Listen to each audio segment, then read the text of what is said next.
मंबरगं सदा सन्ति सूरयः दिवीव चत्वरागतं तद्दिप्राः सोयि पञ्चमोच्चाग्रवा तस्य विन्दते विश्वाय परमापरं पर्याहाप्यानन्तरायाय सर्वत्वमोदरातृत्रबोधे सर्वस्यापे सर्वस्यधीते सर्वं देवतेनाप्नोति सर्वं जेते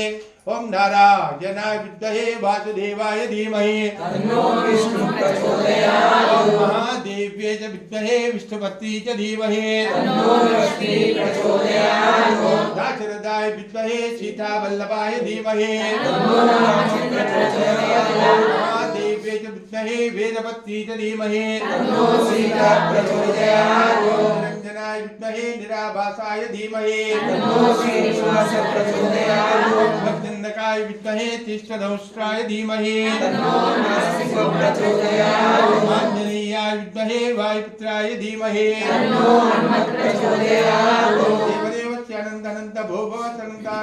सर्वस्य जमानेनः नाना गोत्रेभ्यः नाना नामेभ्यः सा कुटुम्बानां क्षेमस्थैर्यधैर्यवीर्यभय आयुरारोग्यैश्वर्याभ्यस्तुमनो वञ्चात्